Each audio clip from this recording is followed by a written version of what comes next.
4 برس ہوتے ہیں کہ نواز شریف وزیر اعظم تھے اور انہیں گلگت بلتستان کونسل کے ایک اجلاس کی صدارت کے لیے گلگت جانا تھا۔ اس وقت ڈان لیکس کے شور میں پاناما کا غل بھی شامل ہو چکا تھا۔ سیاسی اعتبار سے ان کی مشکلات کا آغاز ہو رہا تھا، لیکن وہ پر اعتماد نظر آنے کی ہر ممکن کوشش کر رہے تھے۔ شاید اسی لیے انہوں نے بشمول میرے چند صحافیوں کو بھی اپنے ساتھ سفر کی دعوت دی۔ ہم لوگ متعین وقت پر راولپنڈی کے نور خان ایئر بیس پر پہنچے تو پتہ چلا کہ ہم سب وزیر اعظم کے ساتھ PIA کے ایک چھوٹے طیارے میں جائیں گے۔ جہاز پر سوار ہوتے ہوئے میں نے ایک صحافی دوست سے کہا، ہم اس وقت پاکستان میں دستیاب محفوظ ترین پرواز کے مسافر ہیں۔ میری بات سن کر سب مسکرا دیے اور سر ہلا کر تائید کی۔ جب ہم گلگت پہنچے تو بلندی سے وادی میں بنا ایئرپورٹ سورج کی روشنی میں نہایا ہوا دکھائی دے رہا تھا۔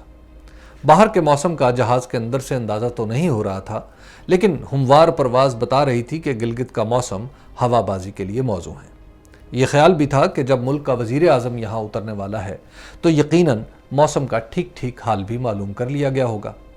فضا میں تو جہاز کی رفتار کا اندازہ بھی نہیں ہوتا۔ جہاز آہستہ آہستہ نیچے آیا۔ میں کھڑکی کے ساتھ بیٹھا سیاہ رن وے کو قریب آتے دیکھ رہا تھا۔ ایسا لگ رہا تھا کہ جہاز ایک بادل کی طرح زمین کو چھوئے گا، مگر یہ کیا، جہاز ایک ہتھوڑے کی طرح زمین پر پڑا، پھر ایک بھوچال آ گیا۔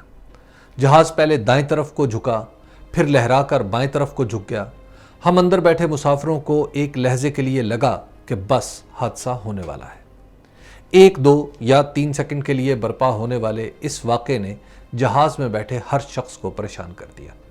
صرف نواز شریف تھے جو پرسکون انداز میں بیٹھے رہے اور ان کے چہرے پر کسی قسم کا خوف نظر نہیں آیا۔ جیسے ہی جہاز دوبارہ نارمل انداز میں چلنے لگا تو وزیر اعظم کا ADC جو پاک فضائیہ کا افسر تھا، بجلی کی سی تیزی سے کاکپٹ کی طرف گیا۔ جہاز ابھی رکا بھی نہیں تھا کہ وہ برہم چہرے کے ساتھ واپس آ گیا۔ میں واقعے کی تفصیلات جاننے کے لیے بے چین تھا، اس لیے جیسے ہی میری نشست کے پاس سے گزرا تو میں نے اسے روک لیا۔ اس نے بتایا کہ لینڈنگ کے لیے جہاز کی رفتار اور بلندی کا تناسب درست نہیں تھا۔ جب جہاز زمین پر اترا تو اس کی رفتار اتنی تیز تھی کہ اسے روکنے کے لیے پہیوں میں لگے بریک کی شدت بڑھانی پڑی، اس لیے جہاز ڈگمگا گیا۔ میں نے پوچھا، جس پائلٹ کو جہاز اتارنے کے لوازمات کا اندازہ نہیں تو اس نالائق کو وزیر اعظم کے جہاز پر کون لے آیا؟ اس کا جواب دینے کی بجائے ADC بولا، مجھے باس یعنی ملٹری سیکرٹری کو رپورٹ کرنی ہے، اور چلا گیا۔ ہم گلگت سے واپس آئے اور پھر یہ واقعہ بھی یادداشت کے صحافیانہ ریکارڈ کا حصہ بن گیا۔ اس کے بعد کئی بار دنیا کی مختلف ایئر لائنز پر سفر کیا۔ اس واقعے کے بعد ہمیشہ یہی دیکھا کہ اچھی ایئر لائنز میں جہاز فضا سے زمین پر یوں آتا ہے کہ فرق ہی محسوس نہیں ہوتا۔ قومی ایئر لائن میں جب بھی سفر کیا، یہی لگا کہ لینڈنگ کے وقت جہاز رن وے سے باقاعدہ ٹکرایا ہے اور پھر اس کو روکنے کے لیے نہ جانے کیا کیا جتن کیے جاتے ہیں۔ Ejaz Haroon Pakistan International airline کے سربراہ بھی رہے ہیں اور پائلٹ بھی۔ جس دن کراچی میں PIA کا طیارہ گرا تو ان سے طیارے کی تباہی کی وجوہات پوچھی۔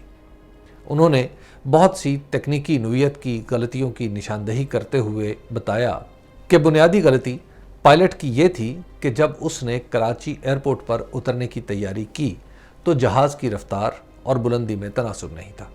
اس لیے جہاز ایک بار اترنے کی کوشش میں رن وے سے اپنے انجن ٹکرا چکا تھا۔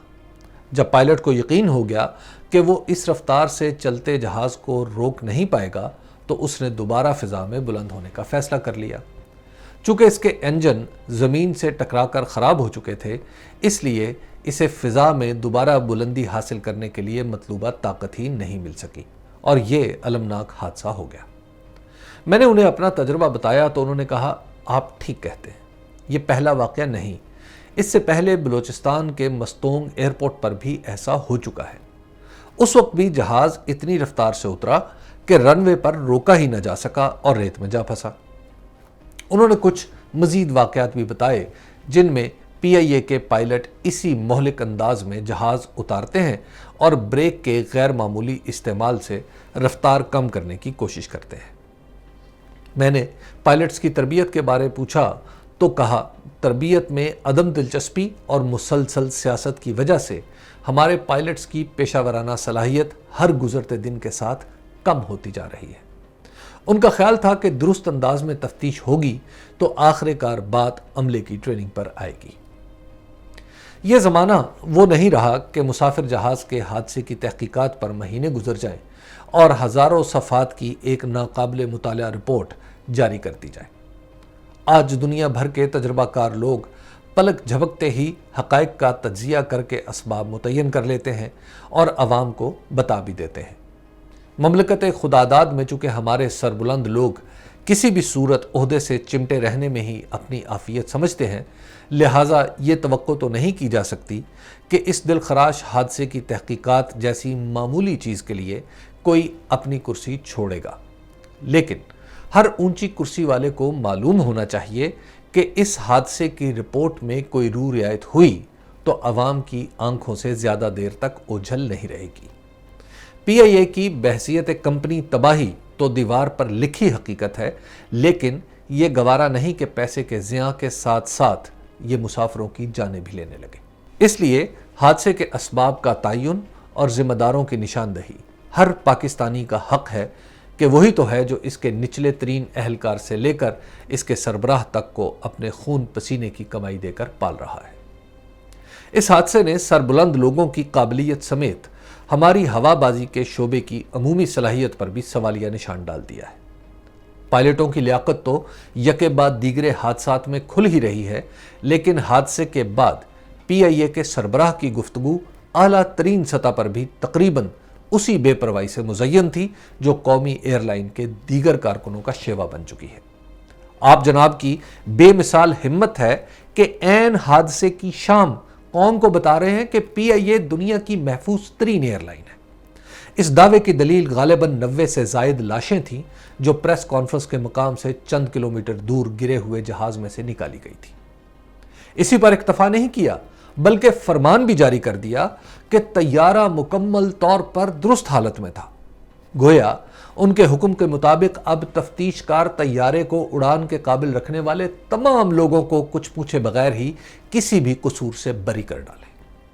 ظاہر ہے عسکری پس منظر کی وجہ سے آن جناب کی شہری ہوا بازی کی صلاحیت پر بھی زیادہ سوال نہیں اٹھائے جا سکتے، لیکن سوشل میڈیا پر کرنل کی بیوی کی ویڈیو اور اس پر رد عمل نے ثابت کر دیا ہے کہ یہ پس منظر یا رشتہ بھی کسی کو دیر تک جواب دہی سے بالا تر نہیں رکھ سکتا۔ پی آئی اے انتظامی طور پر شہری ہوا بازی کے وزیر کے ماتحت ہے، یعنی پاکستان میں ایئر لائنز کو ضابطوں کا پابند رکھنے والا ادارہ اور پی آئی اے دونوں وفاقی وزیر برائے شہری ہوا بازی جناب غلام سرور خان کے نیچے کام کرتے ہیں۔ اس بندوبست کے تحت یہ ادارے کچھ کر سکتے ہیں تو پی آئی اے یوں تباہی کا شکار نہ ہوتی اور نہ ہمارے ہوائی اڈے دنیا کے دوسرے ملکوں کے بس اڈوں سے بھی بدتر ہوتے۔ اب اس حادثے کے حوالے سے صورت یہ ہے کہ اس وزارت کے ایک بازو نے جہاز گرایا ہے اور دوسرا بازو جہاز گرنے کی وجوہات کا سراغ لگائے گا۔ ایک ہی وزارت کے نیچے ان دونوں محکموں کا ہونا تحریک انصاف کی ضرورت کے تابع تو ہو سکتا ہے، لیکن انصاف کے تقاضوں سے قطعی متصادم ہے۔ ایسی تفتیش ہو تو کیا، نہ ہو تو کیا، کسی کو یہ بتانے کا بھی کیا فائدہ کہ پی آئی اے کا جہاز نہیں گرا، پاکستان کی ایئر لائن انڈسٹری اور سول ایویشن گرے ہیں۔ 95 انسان نہیں مرے، یہ نالائکی کے بھینٹ چڑھے ہیں۔ یہ پاکستان ہے، یہاں بھلا کوئی سنتا ہے؟